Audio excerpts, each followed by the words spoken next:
Caught my spoiled sister kissing my boyfriend a week before her wedding. Told her fiancé thought he ignored it, but he shocked everyone at the wedding. As a 28-year-old woman, I found myself in a challenging situation, involving my 26-year-old sister and my 29-year-old boyfriend. My sister's wedding was fast approaching, and I began to notice that her behavior around my boyfriend was becoming increasingly peculiar. Initially, it wasn't anything overt, just small, subtle actions that left me feeling uneasy. It began with seemingly innocent comments, where my sister would often say things like, "Wow, you're so funny," in response to my boyfriend's jokes, even when they were not particularly amusing. She laughed a bit too enthusiastically at everything he said. At first, I tried to dismiss it, thinking that perhaps she was just being overly friendly, due to the excitement surrounding the upcoming wedding. However, as time passed, I began to notice more troubling signs. She started to find excuses to touch him casually, like placing a hand on his arm during a conversation, or lightly bumping into him as she walked past. These gestures were subtle yet unmistakable. I also observed her eyes lingering on him a bit too long, when he wasn't looking, which made my stomach turn with discomfort. One evening after we returned home from a family dinner, where my sister had been particularly flirtatious, I decided to talk to my boyfriend about it. I turned to him and asked, "Did you notice how Sarah was behaving tonight?" He looked at me with confusion and replied, "What do you mean?" I then explained the behaviors I had observed. The excessive laughing, the unnecessary touching, and the lingering glances. He listened, but after a moment he simply shrugged and said, "I think you're overthinking it. She's probably just excited about the wedding. It's harmless," despite his reassurances. I couldn't shake the feeling that something wasn't right. The situation didn't feel harmless to me at all. Despite my boyfriend's reassurances, I couldn't shake the feeling that something was off. So I decided to keep a closer eye on things, hoping that I was just overreacting, and that my suspicions were unfounded. But the next few weeks were tense. Every time we were around my sister, I found myself constantly watching her. Noticing every little thing she did, it became clear that she was always trying to position herself near my boyfriend. She would often sit next to him whenever she could, and she seemed to find endless excuses to ask for his help with wedding-related tasks, even when I was standing right there. One day, we were all at my parents' house for a family barbecue.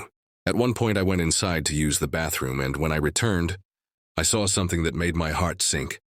My sister and my boyfriend were talking quietly, in a corner of the yard, standing unusually close to one another. My sister was giggling at something. He said a sound that made my stomach turn with unease. The moment they noticed me, they quickly stepped apart, and my sister walked away as if nothing had happened.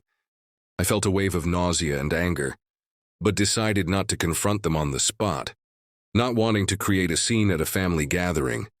Instead, I waited until we got home. That night when we were alone, I tried to approach the topic as calmly as I could. I asked my boyfriend what he and my sister had been discussing earlier. He seemed surprised by my question, and explained that they were just talking about some wedding details. Like the music selection, his response didn't satisfy me. I couldn't help but question, why such a simple conversation required them to stand so close together? He sighed, clearly frustrated, and tried to dismiss my concerns. He assured me once again that there was nothing going on, insisting that my sister was just being friendly. But by this point, I couldn't hold back my feelings any longer. I expressed my frustration, pointing out that my sister was practically throwing herself at him, and he wasn't doing anything to stop it. My words seemed to hurt him, and he looked at me with a pained expression, asking what exactly I expected him to do. He reminded me that she was my sister, and he was simply trying to be polite. Telling her to back off seemed out of the question to him. I told him that he could at least set some boundaries, making it clear that he wasn't interested in anything more than a friendly relationship. But he insisted that he wasn't interested in her at all, claiming there was nothing to clarify, because I was seeing problems that didn't exist. Our conversation went in circles, with neither of us willing to see the other's point of view, leaving us both frustrated and unsure of what to do next. After arguing for a while without any resolution, it became clear that our conversation was going nowhere. My boyfriend kept insisting that I was just imagining things, and no matter how hard I tried, I couldn't get him to see what was so painfully obvious to me. In the end, we both went to bed feeling angry and frustrated. With the issue still unresolved, the following day, I realized that I needed to confront my sister directly. It was clear that avoiding the issue was only making things worse, so I decided to call her and ask if we could meet up for coffee. She readily agreed. Her voice cheerful and seemingly unaware of my growing concerns. We arranged to meet at a small cafe near her apartment. When we met, I was nervous, my hands trembling slightly as I stirred my coffee. My sister, on the other hand, was in high spirits, chatting enthusiastically about her wedding plans. She seemed completely oblivious to my discomfort, which only made the situation more difficult for me. After a few minutes of listening to her talk, I realized I couldn't hold it in any longer. I interrupted her mid-sentence, my voice betraying the seriousness of what I was about to say. I told her that we needed to discuss something important. My sister, caught off guard by the sudden shift in tone, looked at me with surprise and asked what was wrong. Taking a deep breath to steady myself, I began to explain.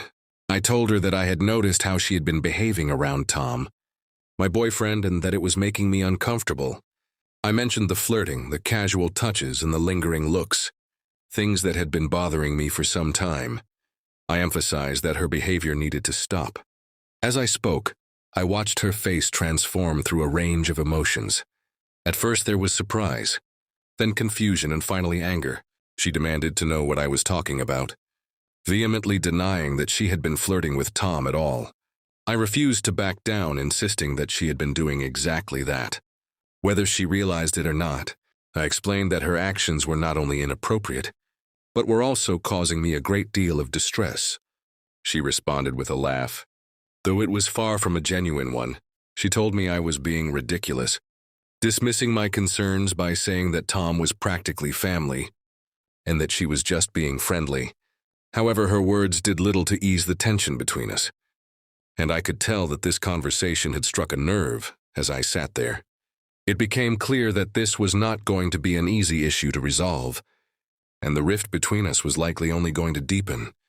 I couldn't hold back any longer, and expressed my frustrations. Pointing out that it was more than just friendliness, I explained that she was constantly finding excuses to be near my boyfriend, to touch him and to laugh at all his jokes, even the ones that weren't particularly funny to me. It was clear what she was doing, and it was making me increasingly uncomfortable. As I spoke, I could see her face turn red with anger and disbelief. She was clearly shocked by my accusations, especially since they came so close to her wedding. She responded with a sharp retort, questioning my confidence, and suggesting that I must be deeply insecure. To accuse her of such behavior, her words stung, but I knew I had to stand my ground. I tried to explain that my concerns weren't about insecurity, but rather about respect. I told her she was crossing a line that shouldn't be crossed, and that her behavior needed to stop immediately. Suddenly she stood up, her chair scraping loudly against the floor, signaling the end of our conversation. She declared that she wasn't going to sit there and listen to what she considered paranoid and ridiculous accusations. She made it clear that if I couldn't trust my own sister, then that was my problem, not hers. With that, she stormed out of the cafe, leaving me alone with a swirl of emotions. I felt awful and began to question myself. Had I overreacted? Was I really just being paranoid? When I returned home, my boyfriend immediately noticed that something was wrong. He asked me what had happened, and I recounted the conversation I had just had with my sister. As I shared the details, I could see the concern growing on his face. When I finished, he let out a heavy sigh and told me that he thought I had made a big mistake. He was worried that Sarah would be deeply hurt, especially with her wedding just around the corner. Feeling defensive, I asked him if he was taking her side. He quickly reassured me that he wasn't taking sides, but he expressed his doubts that Sarah had been flirting with him, even if she had been, which he found unlikely. He believed that confronting her in such a direct way was not the best approach to handling the situation. His words left me feeling even more conflicted, unsure of whether I had done the right thing or not. As I felt tears welling up in my eyes, I couldn't help but ask, so what was I supposed to do? Just ignore it. The frustration and hurt were clear. In my voice, sensing my distress, my boyfriend walked over and gently wrapped his arms around me. He suggested that perhaps I could have handled things differently, that maybe I could have talked to him more about it first, or approached Sarah in a way that was less confrontational. He expressed concern that now, with the way things had unfolded, Sarah was likely upset with both of us, and that this could cast a shadow over her upcoming wedding, making everything feel incredibly awkward. Feeling overwhelmed, I pulled away from his embrace and questioned him. So this is all my fault, I needed to understand. If he truly believed that I was to blame for the situation, he sighed deeply, clearly struggling to find the right words, and explained that he didn't mean to place the blame solely on me. However, he did think that I might have overreacted, letting my emotions get the better of me. We continued to argue for a while, but it became evident that we were not going to reach a resolution.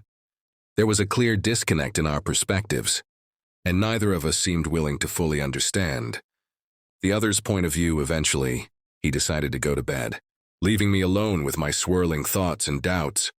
The days that followed were filled with tension. My sister had stopped speaking to me entirely, creating a painful distance between us. My parents, having noticed Sarah's distress, called me wanting to know why she was so upset. I tried to explain the situation to them, but I could tell from their responses that they, too, believed I had overreacted. As the wedding day drew closer, I found myself increasingly uncertain about what to do. I was supposed to be a bridesmaid, an important role that now felt more like a burden. I wasn't even sure if Sarah still wanted me to be part of her big day. My boyfriend, on the other hand, was still invited, and he suggested that we both attend, to show that there were no hard feelings. But the thought of standing there, watching my sister walk down the aisle, while knowing how angry and hurt she was, made me feel physically ill. The entire situation had become a tangled mess, and I didn't know how to untangle it without causing even more pain. Several times I tried to phone Sarah, but she didn't answer. She never answered when I left voicemails, apologizing and stating we should have spoken.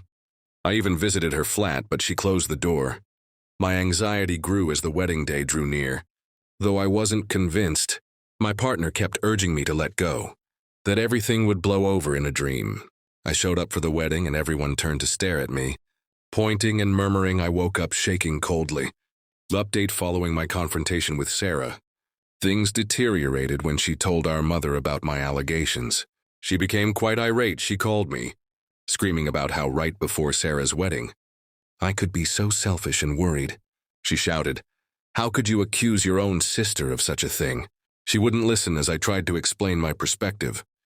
She advised me to straighten this problem right away. And apologies to Sarah, the stress on our family was intolerable. Sarah still avoids talking to me. And right now my parents are offended as well. Tom, my partner, persisted in telling me I was exaggerating, which just made me more depressed and irritated. I visited my parents' place to try to straighten things out. 1 week before the wedding, I heard subdued voices coming from the side of the house. As I got to the front door, intrigued, I strolled to the garden and stopped in astonishment at what I saw. There, Sarah and Tom were partly concealed behind a big plant. Locked in a passionate hug, they kissed firmly. Sarah's legs were wrapped around Tom's waist. His hand was beneath her top. They were completely absorbed in one another, that they failed to even see me. Standing there, I thought I had been given a stomach punch.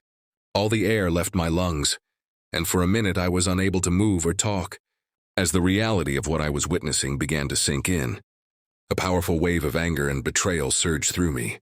My emotions overtook me and I found myself screaming. "What the hell is this?" My voice trembled, thick with the intensity of what I was feeling. The reaction from both of them was immediate. My sister and my boyfriend jumped in shock, their guilty expressions betraying them completely. Sarah's face drained of color, turning pale as she realized she had been caught, while Tom fumbled to find the right words, stammering, "It's not what it looks like." But it was exactly what it looked like, confirming every fear and suspicion that had been gnawing at me. Tears began streaming down my face as I choked out, "How could you, my own sister and my boyfriend?" The pain in my voice was unmistakable. Sarah, too, began to cry, her voice quivering with regret, as she tried to apologize. "I'm so sorry," she sobbed, struggling to explain we didn't mean for this to happen. But I couldn't stand to hear any of their excuses. The betrayal was too deep, too raw, without another word. I turned and fled, running back to my car. Their desperate calls for me to return fell on deaf ears. As I drove away, my mind spinning with disbelief and hurt. As I sped away, my phone began to ring repeatedly. First Tom, then Sarah. And finally my mom. I couldn't bring myself to answer any of them. The pain was too fresh, too overwhelming.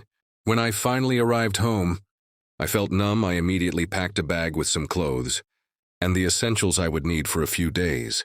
I couldn't stay here, not after what had just happened.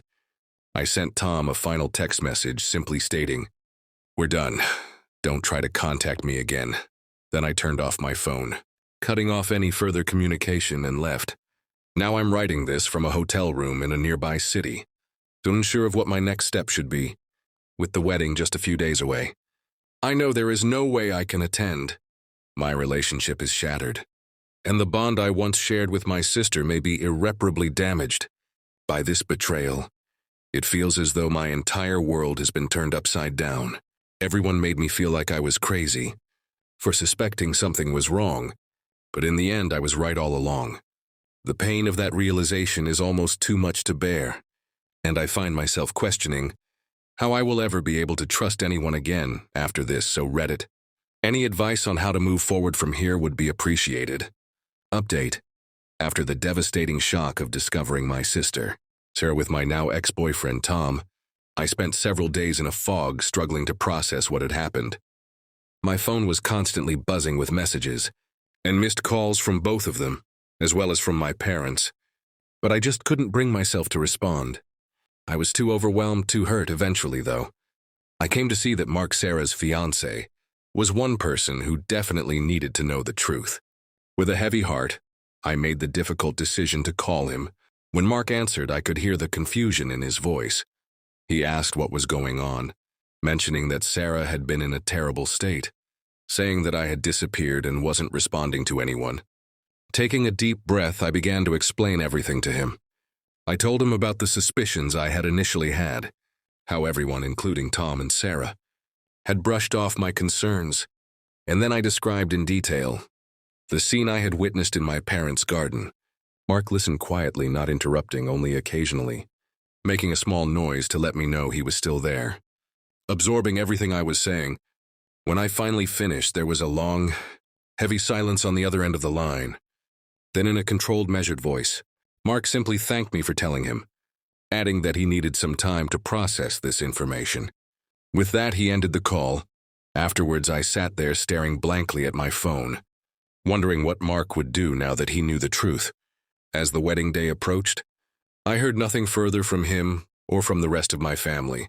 Sarah had ceased trying to contact me, and I began to suspect that she had somehow managed to convince Mark to forgive her. The thought that she might actually escape the consequences of her actions, that she could go on to have her fairy tale wedding while my life was in shambles, made me feel physically ill. I realized that there was no way I could attend the wedding. The idea of watching Sarah walk down the aisle, knowing what she had done, was too much to bear. Instead, I decided to spend that day alone, focusing on how to rebuild my life in the wake of such profound betrayal. On the evening of the wedding, I received an unexpected call from my cousin Emma.